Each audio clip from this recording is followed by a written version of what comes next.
Hello and welcome to episode 27 of the Critical Twits podcast. This week we're going to be doing a quick preview event of the UK Games Expo.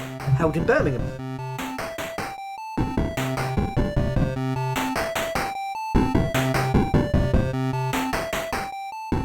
Welcome back. I'm Aaron Ravinsky. I'm Brian Ennis. So yes, today we're going to be talking about the UK Games Expo, which is being held in Birmingham, especially as we now have shiny press passes.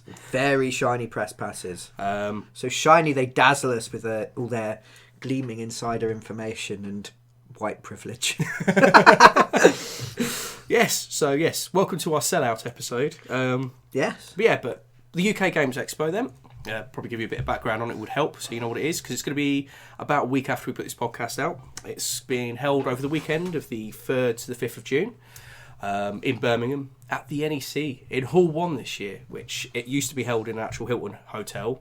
Yeah. So I don't know whether that's an upgrade or not, because it's got more room, but it's now not got the Hilton attached to it. Yeah, I mean, there's still bits in the Hilton, but they've got a hall attached as well. Yeah. So it's become quite a large thing, and it's been running for 10 years now. It's actually in its 10th year. And yeah, it's huge. It's grown every single year. And it covers pretty much any aspects of hobby gaming you can think of. So we talk about board games, war gamings, tabletop RPGs. They do a few role-playing sessions and things over the thing. And yeah, we went last year and really enjoyed it. It was an amazing weekend. If there's any tickets available, which we won't know obviously until that happens, but we presume there's normally a few day passes available. Yeah. Definitely have a look. Yeah, definitely. I mean, we're going to be there, so obviously you want to get a ticket, come and speak to us. Yes. We will be, barring more courier mishaps, easily identifiable by our Critical Twits our Critical Twits t-shirts. Yes. Which have still yet to arrive. We yes. think they're so highly desirable that they've been kidnapped. Yes, yeah. Can you kidnap a t-shirt? Stolen for inanimate objects. Yeah. Yes. I suppose it depends if they put it on a child and then take the child away. That would be kidnapping then. Why is there always a child in your sad stories, Aaron? So we'll be there. We will be tweeting throughout the day. Yep. We will be interviewing anyone who'll talk to us. We'll be playing as many games as we possibly can. Yep. And stealing as many free things as we can as well. Yay, goodies. Free things. We went last year. Yes. And I had an absolutely amazing time. Yes, same here. Which I am not the kind of person, or I didn't think I was the kind of person, to go to an event like this, to a convention. Yeah. When you think of me, Aaron, do you think of me as being massively sociable and eager to surround myself with strangers who I don't know?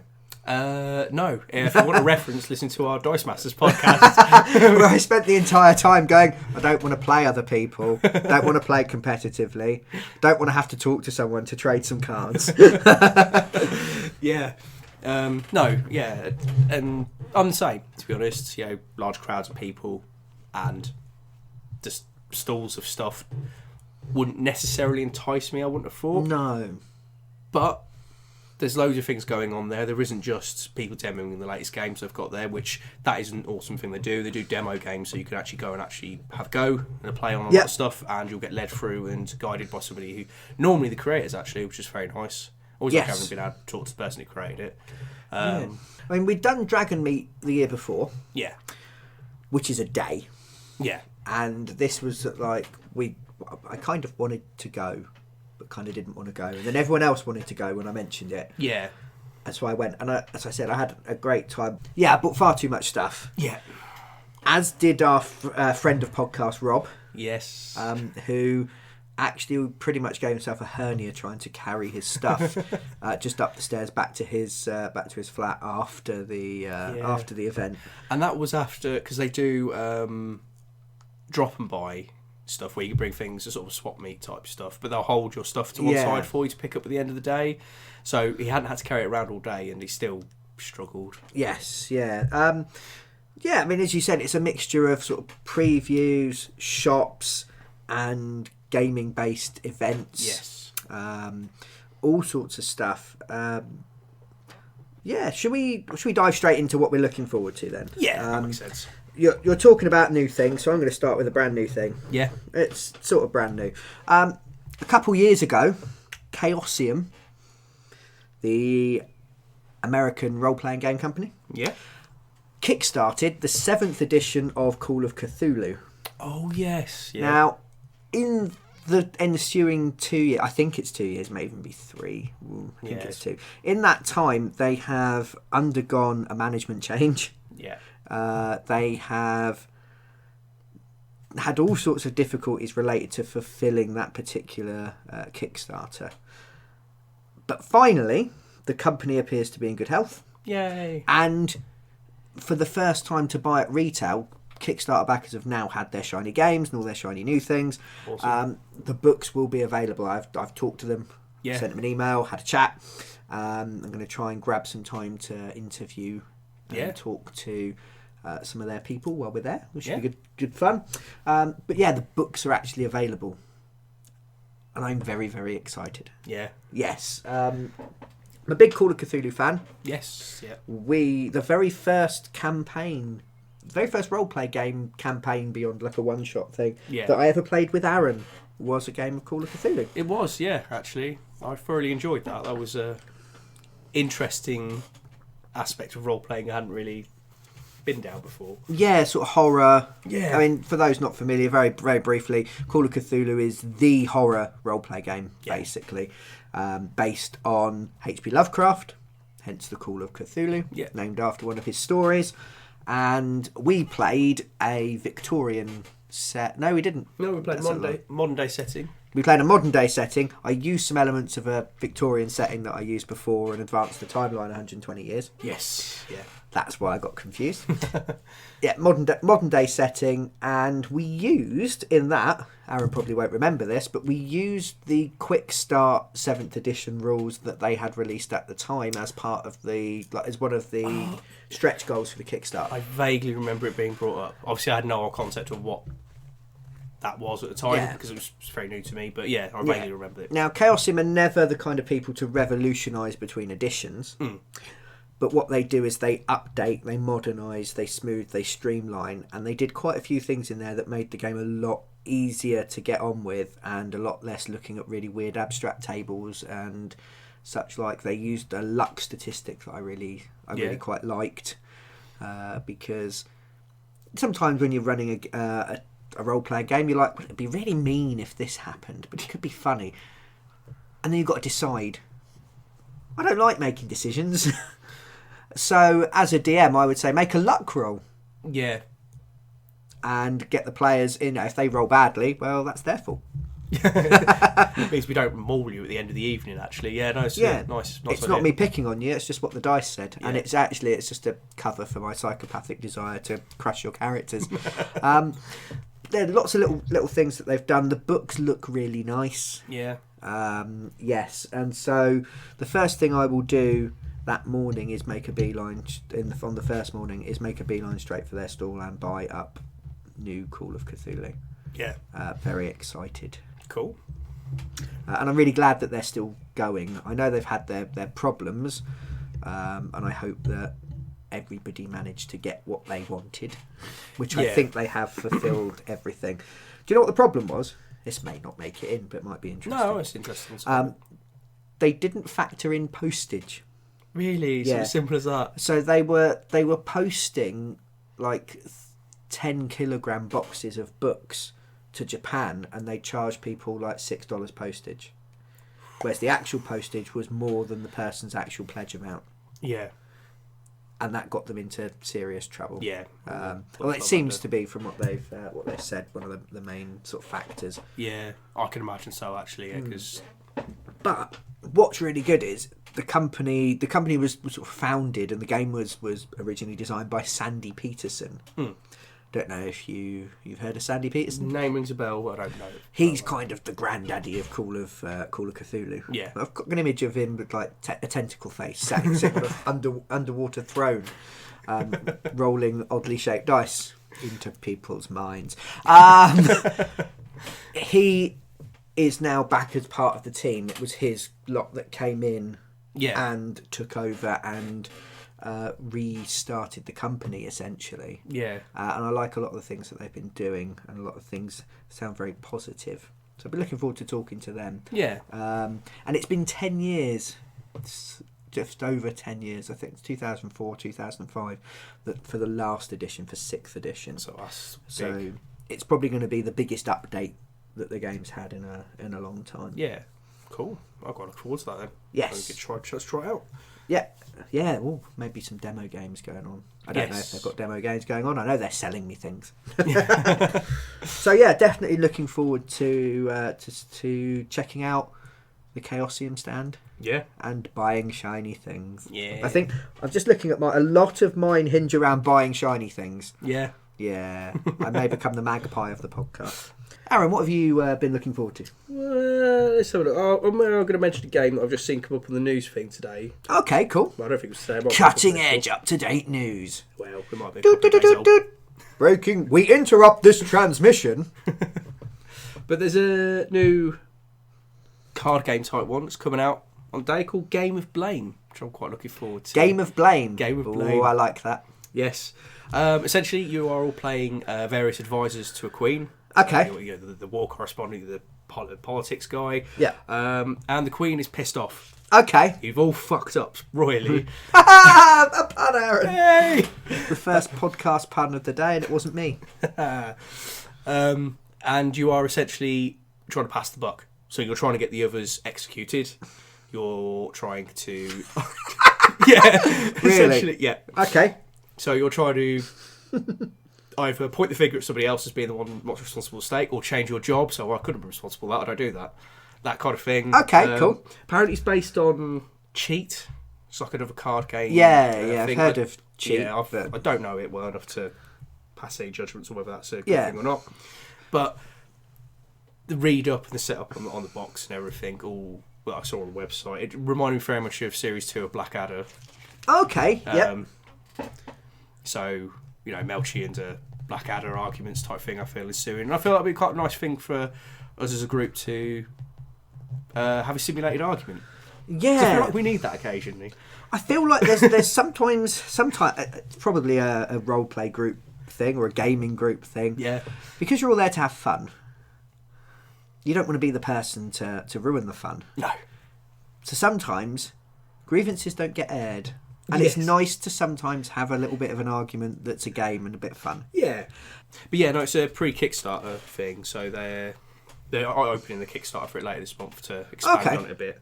So we'll be able to go and have a go? yeah, get go. Excellent. I think it's like an early release type thing. Yeah. I'm not sure what the Kickstarter's going to be for expanding on it at all. This is the thing, actually, just to go off on a bit of a tangent, but hopefully a good tangent. Yeah.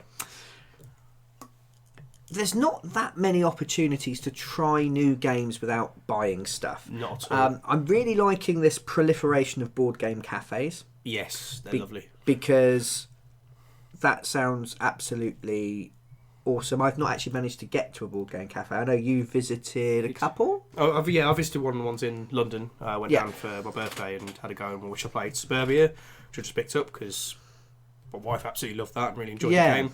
Theming wise, didn't appeal to me in the slightest. That sounds really dull. Theming wise, you build a suburb. Yeah. Yeah.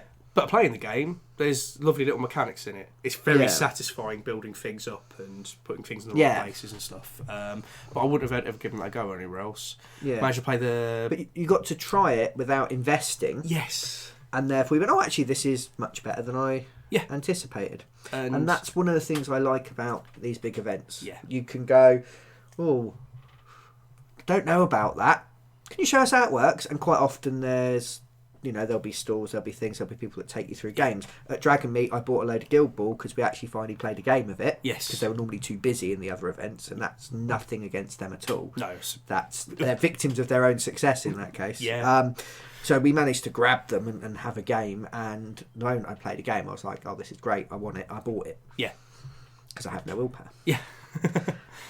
That does bring me on to something else. Yes. The board game cafe that they've got there. Yes. That is such a brilliant setup. Yes, we availed ourselves of the board game cafe last time. Yeah. We played Forbidden Island. Yeah, Forbidden Island. Did we play anything? We played something else, but there was many beer. Yes, there was, yeah. Many beer. So we played a couple games there, and they had a hall, and you could rent a game for a £10 deposit. You got to walk away with the game, go and play it, took it back, got your deposit back, or a different game. Yeah. Absolutely awesome. So it was like having a board game cafe there. Yeah. And you could just try stuff. Yeah. I've heard about this. I've never played it. Give it a go. And it's the kind of thing that you play. My tip would be, don't just buy everything that you like straight away, because I ended up running out of money. Yeah. But, going round, especially if like us, because we're going to be there for the full 3 days, because we're hardcore. Yeah. Pro competitive gaming. No, wrong YouTube channel. You can play things, you can see what they're like before you put your money down. Yeah. For me, I mean, a big box board game, £40. Yeah, it's about. It's the kind of thing I can impulse buy once a month, twice a month. Yeah. It's not the kind of thing I can just impulse buy as and when. No. So being able to play things beforehand and really going, am I going to like this? Am I not? Yeah. Is good. And actually trying new things, you can come out with games like Suburbia that you were like, looks dull. Yeah. But I'll give it a go. Oh my God, it's really good. Yeah. He didn't bring it round for me to play. I didn't know, because I haven't got it yet. I'm really sad. Still waiting. Lies, subterfuge, excuses. The other thing I really like about that system is that quite often, especially with some of the bigger board games, they need a lot of people, and you might not have a lot of you with there, especially as you could be all wandering around during the course of the day. Some of you might split off and go somewhere else. They can give you a little flag you could put on your table to basically symbolise you need extra players to come join your game. So you can pick up a big game, put a flag down, and a random person go, do you mind if I join in? And you've got a game. You've got to get to meet somebody new. And people there tend to be lovely. They want to play the game as you do. Going back to my misanthropy from every other episode, because we're all there, we've all got something in common. Yeah. We're all there to have fun. We've all spent money to get there and be there and such like, so they're all kind of invested in having a good time. And therefore all the random people that I talked to, all the we played a role-play game with someone we'd never met before. We chatted to all sorts of people. We walked to the event talking to people because they were walking the same way as us from our hotel that was on the other side of the giant car park. Yeah, so it was like having a traipse through some kind of end of the world scenario on the way to NEC. Yeah, I mean, we were walking through and it was completely empty. And we were like, is this event actually happening? And what had our hotel was on the opposite side of the NEC. And the NEC is like acres and acres of space. It's enormous. And we were walking along and there were 30 people, just like we. Yes. Men, women, children, all of a slightly nerdy persuasion. I felt very much at home with them straight away. And they're all stood at a bus stop, but there were no buses. No. And they were kind of looking around, and we walked past them. Pretending to be confident. Yeah, because I was like, well, there's no buses. We'll just keep going. And we didn't want to ask them. And then they followed us. And we had a procession of people. And we went down sort of a dead end, and some of them ran up and went, do you know where you're going? And we went, no! And they were like, everyone followed you. We thought we knew where you're going. And we were like, well, you followed us, so we thought we were going in the right direction because you were following us. So yeah, good times. Yeah. But yeah, it's nice to actually sort of mix and meet people. And if any of you are at the event and wish to meet up, play a game. Yes. If you would like to have a chat, if you would like Aaron to sign your buttocks with a Sharpie pen. Sure. I don't know why you'd want that, because you wouldn't be able to see the signature. No? No, Do you have a very small signature? No, it's a bit. It's like somebody sort of just wiggling their buttocks, really. Okay. Rather. Sign your face? Well, you need a mirror still, wouldn't you? Yeah, well, at least you could see that full on. If you want any of your body parts signing by Aaron... or just a normal book, like most people would do. But yeah, all joking aside, we will happily meet up, play games, and drink beer with anyone that we come across. Yeah, definitely. Sounds fun. Yeah. That was a big tangent from... The Thirsty Meeples board game. Yeah, Thirsty Meeples with the people running the board game cafe. If there's a tangent on one of the things that we do like about this expo, because it was a lovely, friendly atmosphere. We went. There was nothing. I have been to other conventions before where it's been a bit overcrowded. People have been a bit on edge or tired, and it's been a bit weird at times. I never got that at all throughout that whole weekend. I got grumpy and tired on the third day, but that's because I'm quite a grumpy person. Yeah, but then we showed up. The thing that actually moves on to the thing that I want to talk this about. is so smooth. Yes. This is like a freshly shaved waxed podcast. Yes.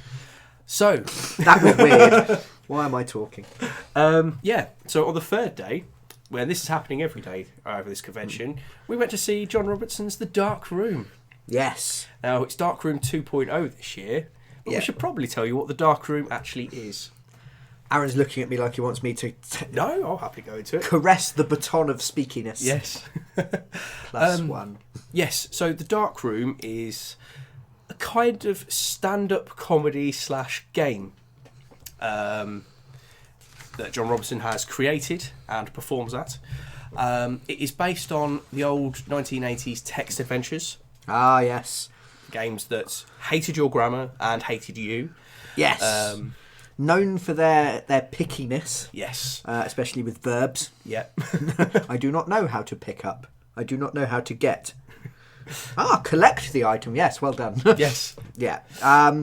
And their ability for you to get either trapped in loops or to die horribly. Yes.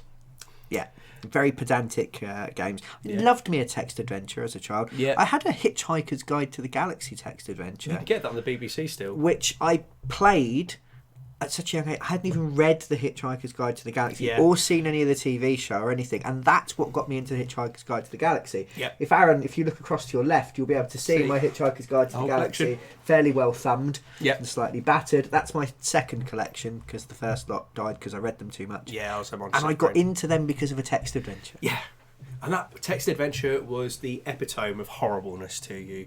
If you made a single mistake 2 hours ago, you've lost the game. Yeah, you haven't picked up the towel, therefore you will die later on. Did you help the dog with the alien craft? No. Well, the aliens are going to take it back to take revenge on you then. Yeah. Yeah. You could essentially die in with your very first command. Yes. If you lie down in front of the bulldozers, they run you over. Yeah. And that is massively been embraced by John Robertson. He's a very funny man. Incredibly funny. And sorry. No, go on. The way it works is he turns out all the lights. Yeah. He has a helmet rig and his face lights up. Yeah. And it's a big board with some colour coded options. Yeah.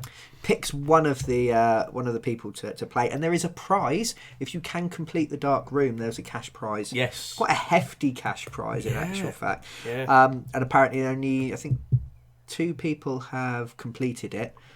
The original Dark Room is also available as a YouTube game. Yes. We'll try and remember to pop a link in so you can give it a try for yourself. But with Dark Room 2.0, presumably things have changed. Yeah. He's moved stuff about and updated it a bit. As fun as the YouTube game is, and it is very fun, there is an element missing from it, which is the improvisation and the jokes. I mean, there's jokes in the thing. Yes. I actually watched a really good version of it as well. And this is the thing, is that I spent an hour watching him perform it. I've played the game. Yeah.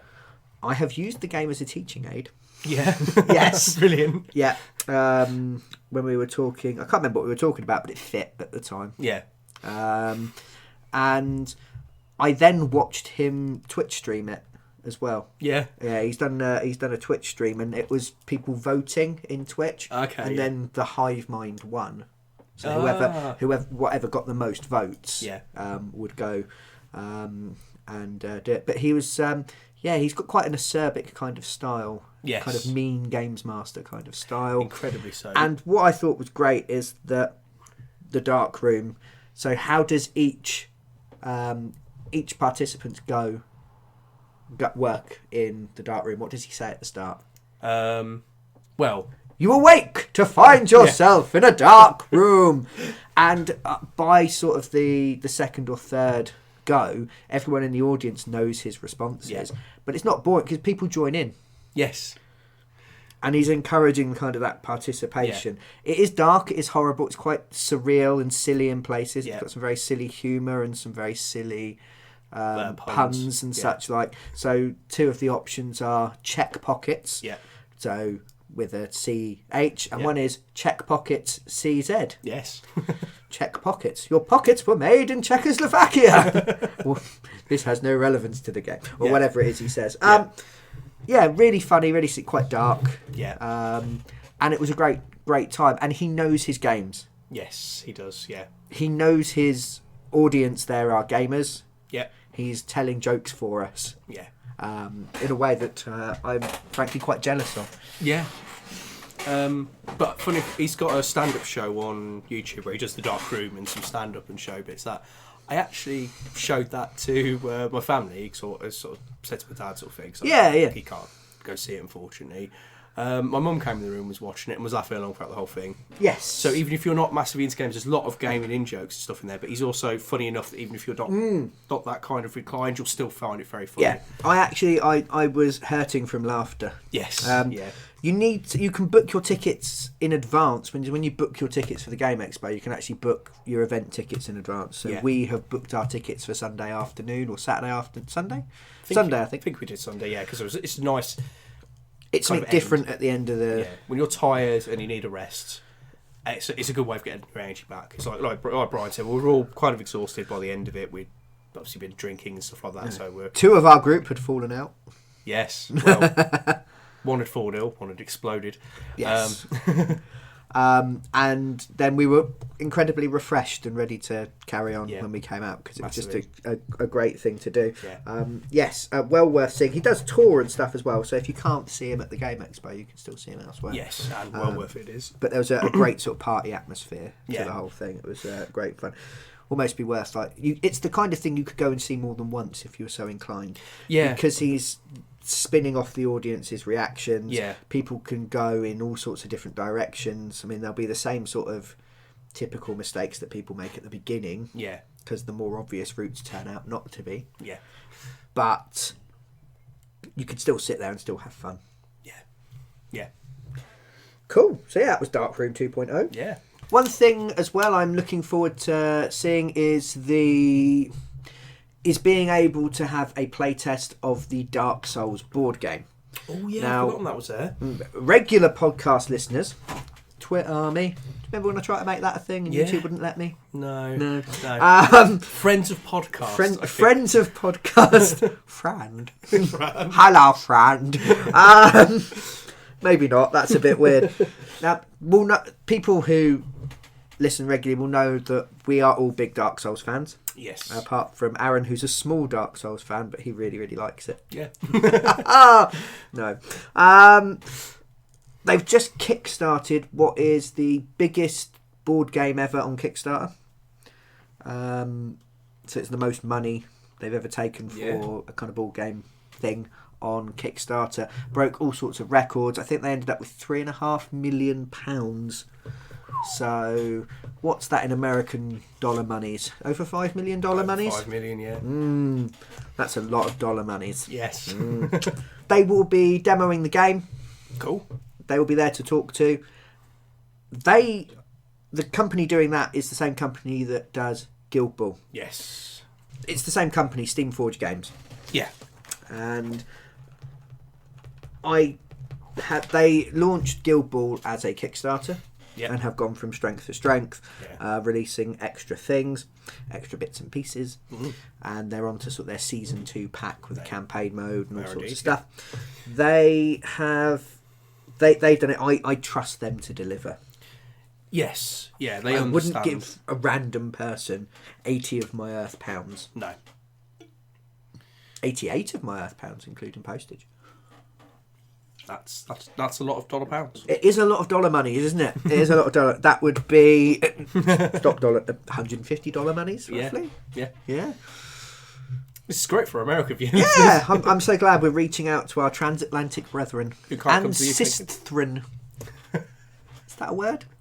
Might be now. Yeah, it's a word. I made a new word up. Cool. Yay. I'm like motherfucking Shakespeare. Ooh. That's why I'm not a rapper, Aaron. Really looking forward to having a go at it, seeing it in action, seeing the pieces. The models look amazing. Yep. Everything looks amazing, and the the demo videos and such like are all look very, very good. Like they really tried to capture that Dark Souls feel. Yeah. The one thing that people were going on and on about was everything was designed to be kind of, you'd play a level and that was your game. Yeah. So you'd have a mini boss, a boss, and the potential for an invader in a deck of encounter cards. Yeah. And that would be, and you play that, that'd be your game. It would take you a few hours and you're done. And people were saying, but we want to play the whole thing. We want to do everything. We want a campaign. And the very last Kickstarter thing that they unlocked was a campaign mode. Oh, nice. So they're going to put a campaign mode in the box. Now, I think it's worth checking out because with things like Backer Kit and Kickstarter itself, occasionally for a period of time you can still back afterwards. And when I checked on the website last, I mean, it only completed, it would be a week prior to this coming out. Yeah. So a couple of days ago for us in real time. It had an option to back late. I don't know if that will still be there by the time it comes round. Yeah. But the amount of stuff that's coming in the box is ridiculous. Yeah. What they've done is you've got the core game, and then they will release expansion sets. And the Kickstarter goals are unlocking models and board tiles and bosses and things from the expansion sets. Yeah. They reckon there's over £200, so £200, so Yeah. $300 monies worth of stuff in the box for £80 plus P&P.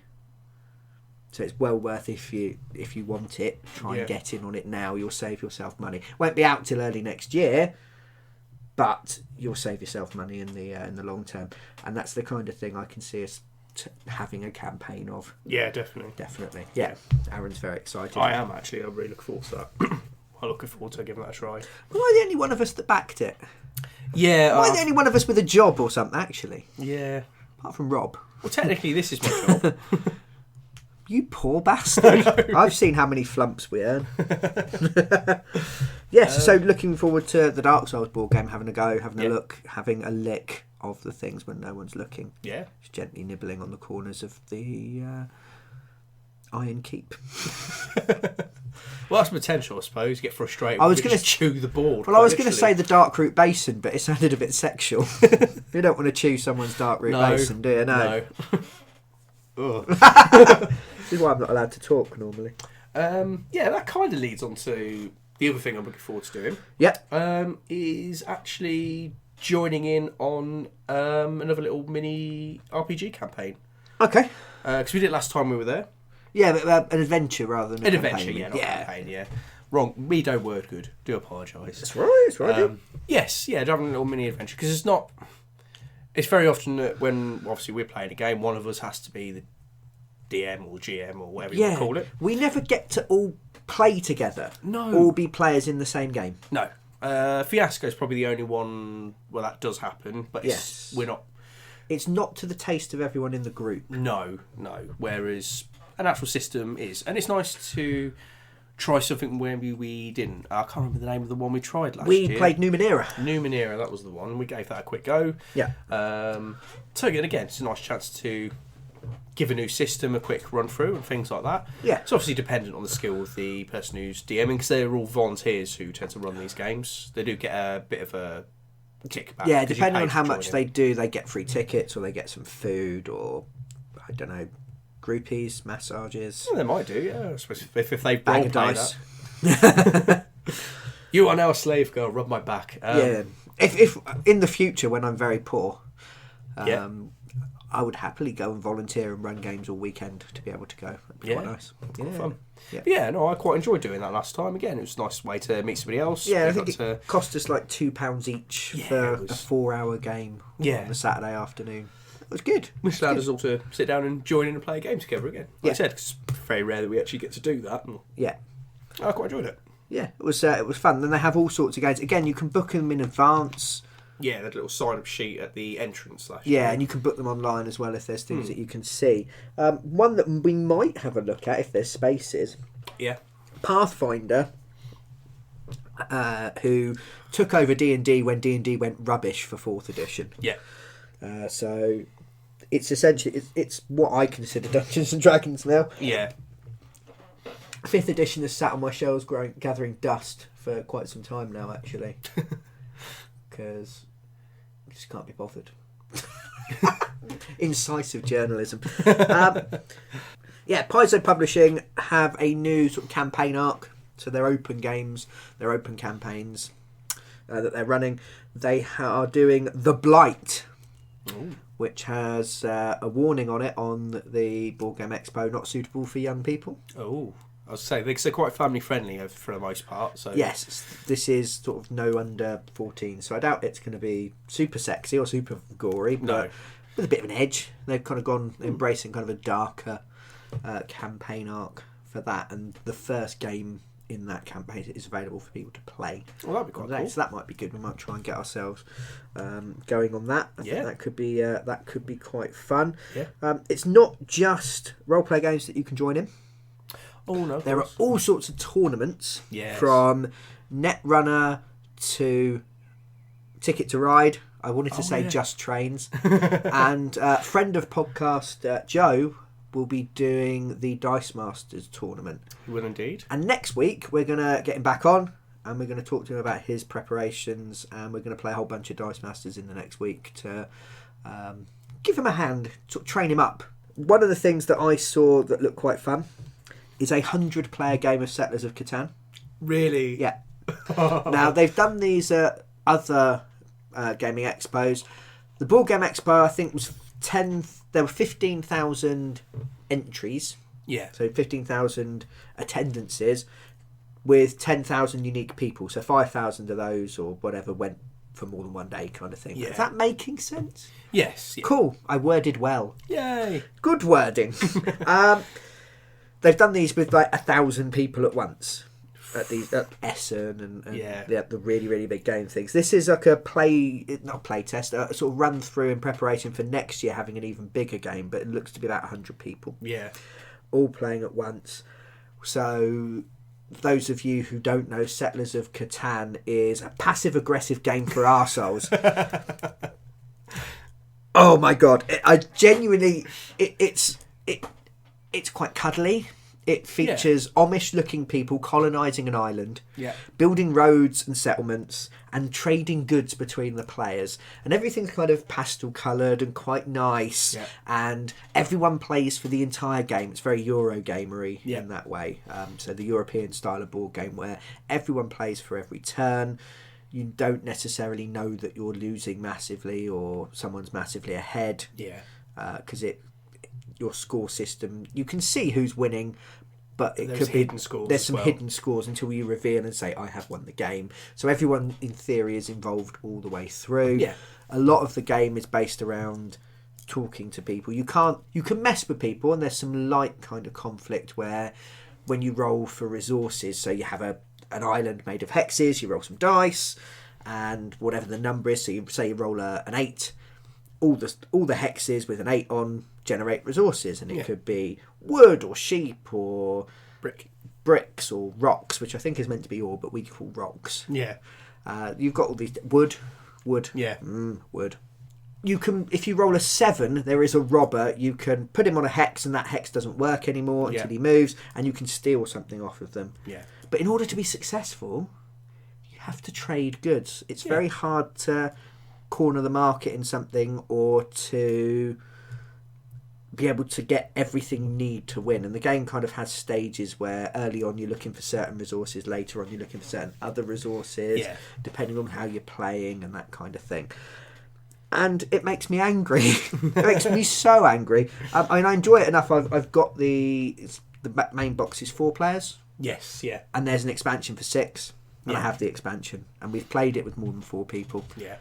But my God, when all you need to win the game is a sheep. Everybody knows you need that sheep. And no one will give you the sheep. No. And then someone rolls a 7 and puts the robber on your only chance of getting sheep. Oh, I could cry. Yeah. We've had some very angry games of Catan, actually. I don't know if it's just us, though, because my dad's got Star Trek Catan, which my mum even really loves playing that. Yeah. It's a nice family game, actually. Even Colin's family, the other day, was actually talking about it. So it is again, Euro games tend to be very nice family games kind of thing, and it's never as aggressive with us. I mean, I don't know if it's just because we're family, so we keep things bottled up and don't talk to each other if we're going to cause an argument, or if it's just our group. Well, thing, family sounds sad now. Or we're just a very passive aggressive group. I think it's because I say I'm not competitive, but the moment. I'm competitive in the moment, but I can just put the game aside. At the moment it's finished, it doesn't matter. Yeah. Like if I'm playing a game and there can be a winner, I would rather it was me. Yeah. No, it makes sense. That's theoretically why you play games, to some extent anyway. And there's always a point in Catan that if you're racing ahead, the other players either implicitly or sometimes explicitly will start ganging up on you. Yeah. So you'll desperately need to trade something, and someone will start, and then someone next one goes, "No, don't do that. He'll make a city," and they'll go, "Oh yeah, I didn't think of that." No. Or you're going, "I'll trade you this for this," and you've got like, "Yeah, if I can get that, I can do this, and I can do this, and I'm going to have a great turn." And then someone else says, "Oh no, trade me in my turn," and you're like, "What? No, shut up, stop it." Yeah. Yeah. And it has that kind of, you can't directly just murder someone in the game or not, but there is conflict there. Yeah. And it's quite subsumed, it's quite passive aggressive. Yeah. But I'd enjoy that because once the game's done, the game is done. Yeah. So a giant game of that where everyone's generating from the same roles, so each turn takes a set amount of time and things like that. Same board set up for different groups and things like that. Yeah. So not one giant map, but sort of shared Loads of boards different split ones, across. Yeah. And there can be a winner and there's a prize and all sorts. It just looks different. Looks like it could be quite interesting. And the other one that I quite like the look of, Christian Peterson, the designer of the Game of Thrones board game, the one that's a bit like Risk, but better. With all sorts of things. May actually talk about this in more detail at some point, because it was when I started getting back into board games. It was one of the first things I got, and it's one of the first things we played together as a group when we went. We've not really got a role play this week. It's like, I got this. We could play this, kind of thing. Excuse me. It's a great game. Has a bit of that kind of passive aggressiveness, but also lots of just over aggressiveness, murdering people and doing all sorts of terrible things, which is fun.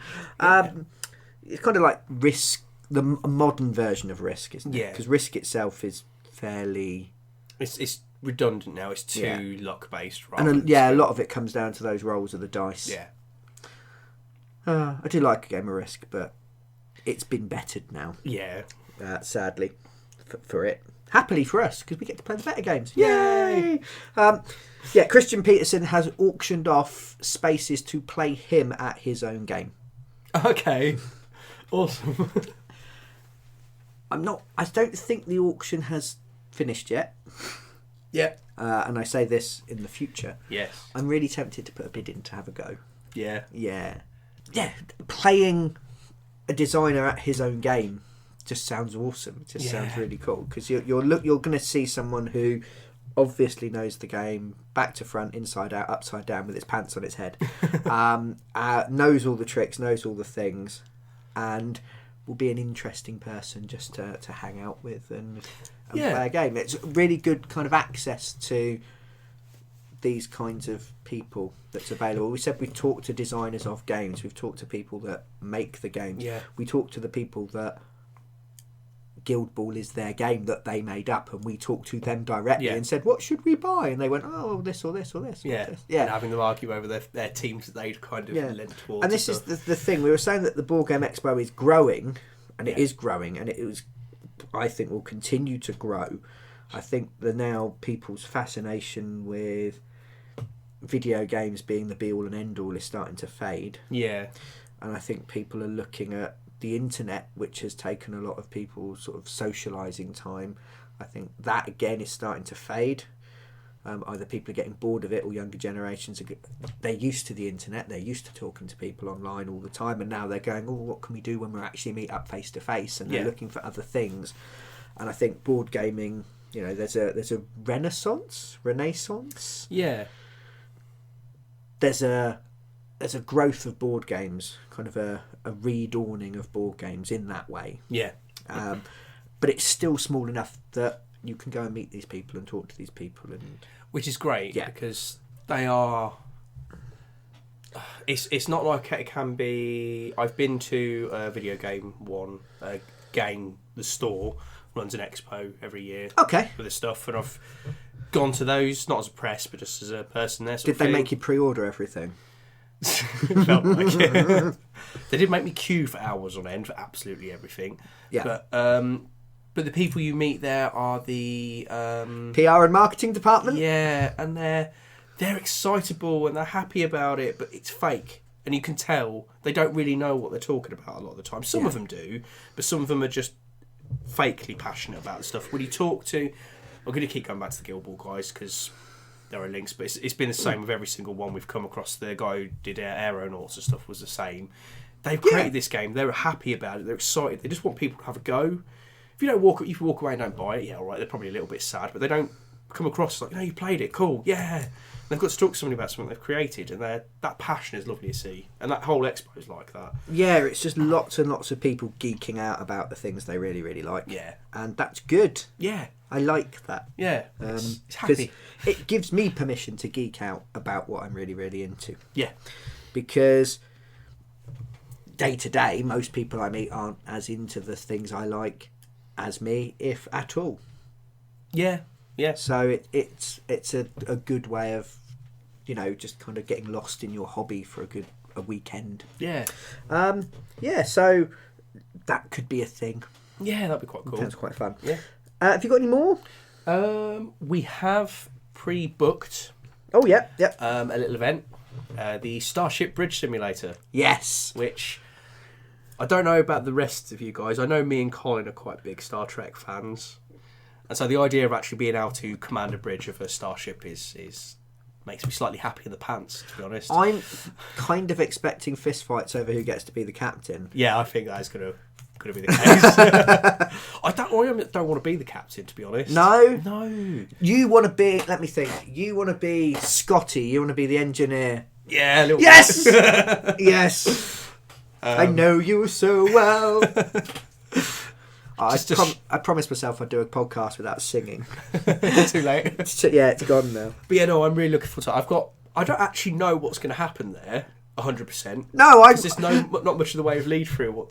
I saw it on the events page. Yeah. Read a little blurb that says you will be taking on roles in a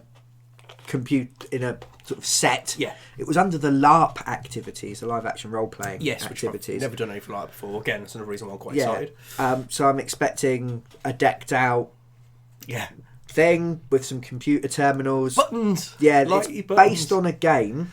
Yeah. But yeah, I don't really want to know too much about it. No, same here. And that looks really, really fun. Now, that was selling out really, really quickly. But Yeah. what happens is if people realise they can't make things, they can return their tickets. And there is a bit where you can go and say, oh, what's on today? And they can give you either things they didn't release the tickets for, new things, or things where people have sold the tickets back. Yes. To make sure there's always space. It's always worth, like things like the Dark Room, for instance. Yeah. Again, was selling really well a couple of weeks ago, but there's no reason why you couldn't get in on it. No. You might not quite get the time you want, But exactly, but you still be able to go. yeah. Yeah. And I like that. I like that they've gone, okay, yeah, we can make sure the things are full, but also if people change their mind or whatever, They've got options. then, yeah, rather than just not turning up, they're like, well, I can get my money back. And then they've got someone else can go. Yeah. So And I like that, because you don't want events that aren't running or that kind of No, thing. because it makes the people running them sad, if nothing else. Yes. Yeah. No, yeah. So really looking forward to that. That'll be quite interesting. Cool, yeah, so really looking forward to doing the Starship Simulator. Yes. Starship Bridge Simulator. Yes, it is, yeah. If we have to go in and actually play bridge, I'm slightly disappointed. Old retired captains of starships. Yes. Yeah. Anything else, Aaron? Well, no, I think that's the last major thing. There are lots of things on. Yeah, there's there's loads of other things. I'm quite looking forward to seeing every convention I go to recently, because this sort of kicked me off on going. The very first convention I went to was actually a writing convention for my writing things. Oh, yeah. And I kind of fluttered my eyelashes at Aaron until he took me. Yes. Which I'm glad, because I made new friends there. It was a nice convention. Yeah, which is Edge Lit. Yeah. Which is a writers' convention in Derby. And the first time we went, there was a man called Jonathan Green who writes adventure. He writes all sorts of stories and writes adventure game books as well. And we went to Dragon Meet, and there was Jonathan Green. Yeah. We went to the Board Game Expo. Was he there? Yes, he was. Yeah. We then went to Edge Lit. Yeah. And he was there. Yeah. We then went to Sledge Lit. Yeah. And I'm sure he was there as well. As well, yeah. Everywhere I go, this man is, and I have bought most of the things that he has to sell, so he might have something new. But he's an absolutely lovely guy. Yeah, he is. And he is so knowledgeable about game books. Yeah. And I was the kind of kid that grew up in that late 80s, early 90s, maybe a little bit late, but kind of the heyday of the adventure game book, the advanced fighting fantasy games, advanced fighting fantasy, all that kind of stuff. And he's written a big coffee table style book on the history of fighting fantasy, which I bought from him and he signed. Thank you, Jonathan. You're very kind. Because we got him right at the end of the day when he was trying to leave at Edge Lit, and he was absolutely lovely about the fact that we couldn't plan our lives. No, yeah. So I'm looking forward to maybe seeing what he's got to offer. He has a new game book out called Alice's Nightmare. Yeah, which is a Alice in Wonderland game book. I might actually pick that up if he's there. I'll happily have a copy of that, because it's. I don't want to play a swords and sorcery game book anymore. I played 40 of them when I was a kid. Yeah, but I will play something like that because that's a bit different. It's a bit odd. Yeah. It looks a bit creepy. Yeah. And a bit dark. Yeah. And I'll be quite looking forward to that. Yeah, I am. There is also a Viking combat demo being... Oh, I did see that earlier, yes. Yeah. So that'll be quite fun. Yeah, I love those sort of things, because we met two ladies who were doing it at Edgelit, actually. Yeah, the first time we went to Edgelit. Edgelit 2014. Yes, because we were going through how to kind of write combat into fantasy stories in essence, and they were showing how people would have fought and things like that. They're saying that when they read the descriptions in books, they get really annoyed because it's just completely made up. Yeah. No one charges in with their axe above their head. No. Because they just expose themselves and die. Yeah. I really like the fact that they were going on about the katanas little thing that I never particularly realised. The reason why they fold it for single piece metal is because there's not a lot of iron in Japan. They're a weak sword. They aren't the kind of thing you would clang off each other like they show in films and reading books and stuff very often. Yeah. They were a single slice and that's it, because you've blunted your blade at that point.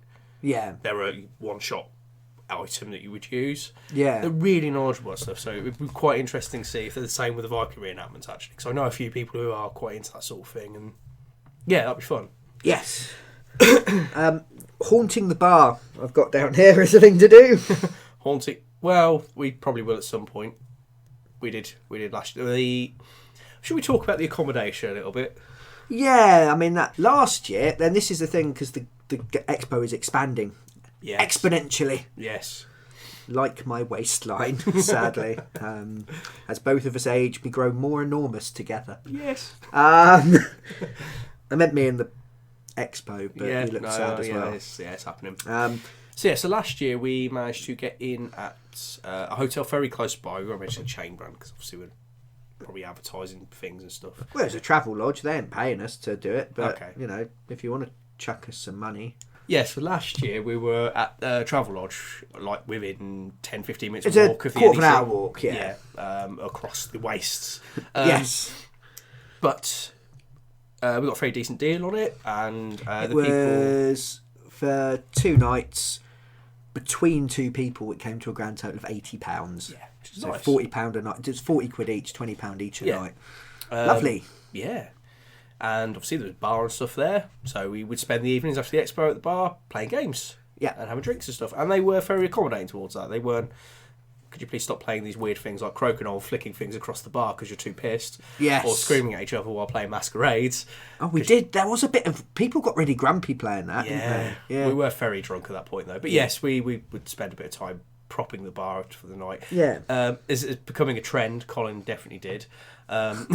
He was up till 5 o'clock one morning, and then we met for breakfast at 8:15. Yeah.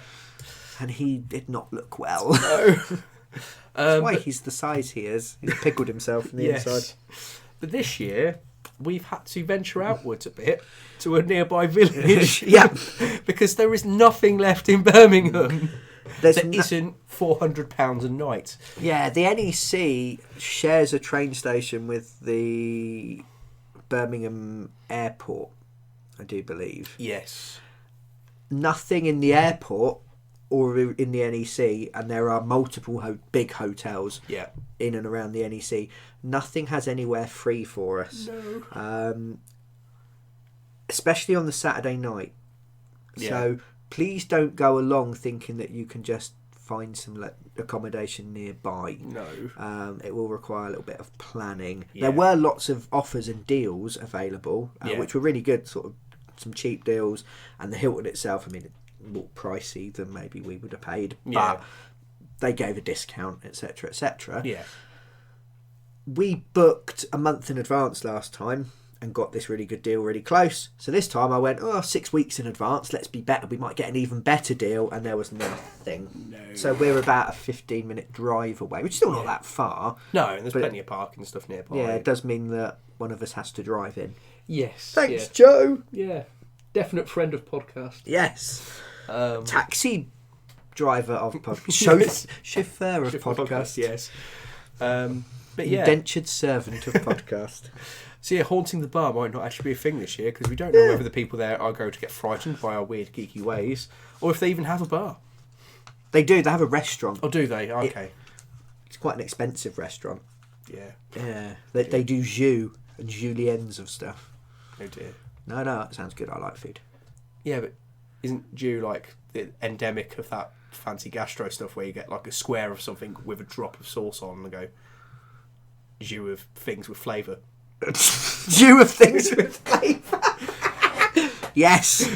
It looked all right. But yeah, they've got a bar. Cool.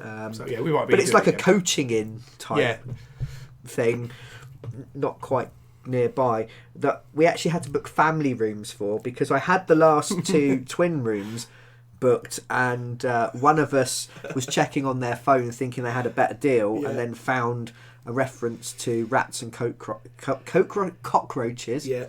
They could be cockroaches. I mean, Cockroaches. High on whatever. Yeah, just you come in and there's a roach going, I wanna, I wanna roll in some poo. I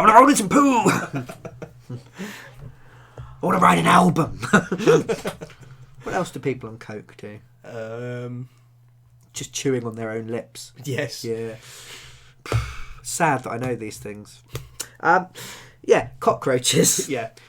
That in the reviews, and went, oh no, we won't go there. So I went, right, and I moved my mouse cursor across to the book button, and halfway across to the button it disappeared. Yeah. I got really confused. Aaron died of laughter and finally managed to get out, oh, they're sold out now. And it had literally, someone else had booked them out from under us in 2 minutes as I moved the mouse across. It was gutting.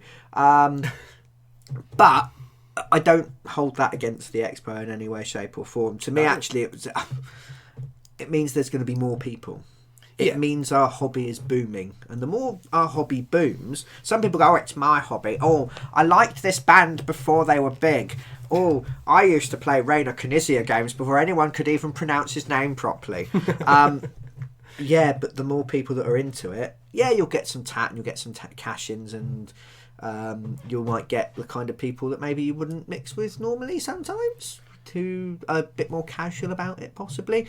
But the more money that goes in, the more the hobby grows, the more shiny things that people can make, the more money there is. Like Dark Souls, the board game, that had never been touched on years ago. no one would have cared. No. Now I'm getting a huge great big box full of shiny models tied into my favourite computer game, etc, etc. So it's actually a really good sign. It's a sign that it's healthy and alive. So if you are thinking of this, get yourself, if you're going to stay, get yourself booked somewhere fairly sharpish.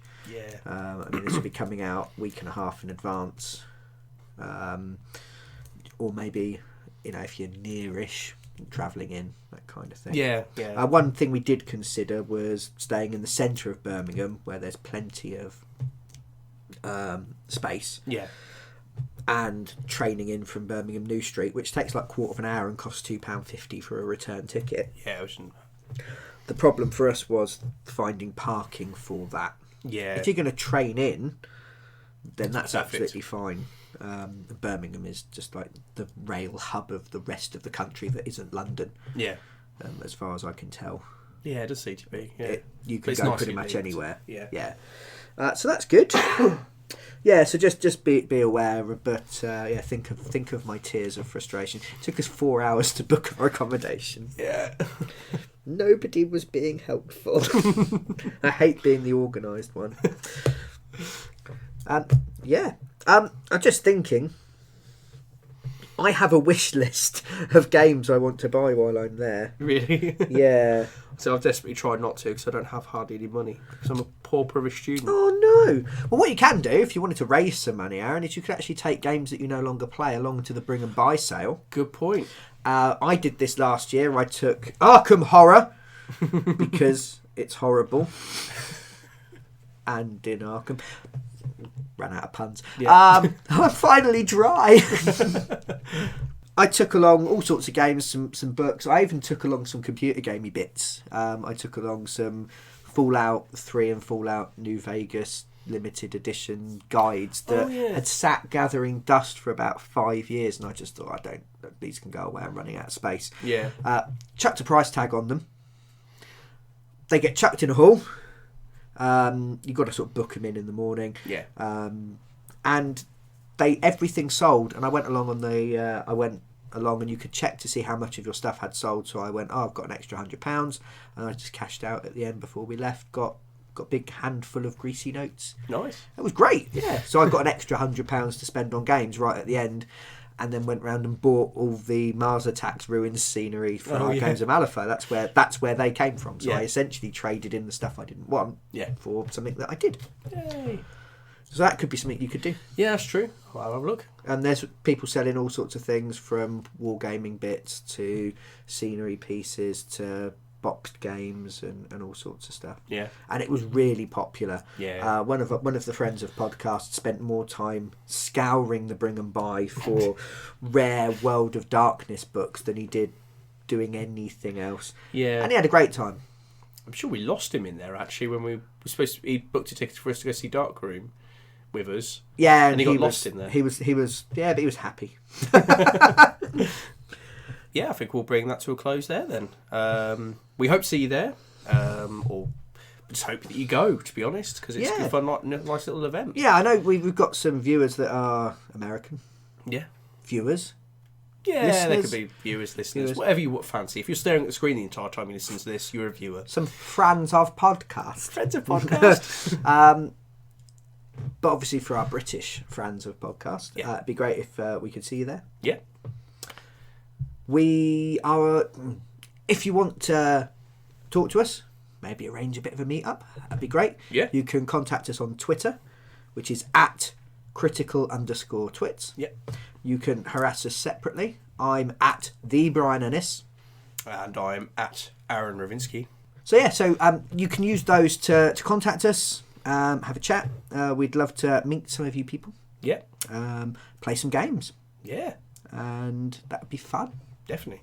Excellent. So next week we're going to be talking about Dice Masters. Yes, in preparation for Friend of Podcast Show's tournament at the UK Games Expo. Yes, that's going to be taking place on Friday. I look forward to tweeting everyone about his crushing defeats. Yes. And heroic victories? Yeah, I suppose we could technically call them heroic. Masterous victories? Yes. You don't sound convinced. Yeah, whatever. So we'll probably get some of that going on the day. But hopefully, if you want to hear a bit more about Dice Masters and maybe a bit about sort of competitive gaming in general, tune in next week as well. Yeah. Or right now, if you're listening in the future, you crazy ass time traveller, you. So yeah, thank you for listening. Hopefully, we'll catch you at the expo. Excellent. Thank you. I've been Brian Ennis. And I've been Aaron Ravinsky. We have been the Critical Twits. Thank you very much for listening. Bye. Bye.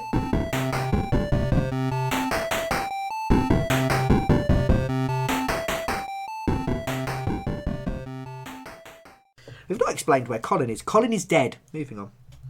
Oh, yes.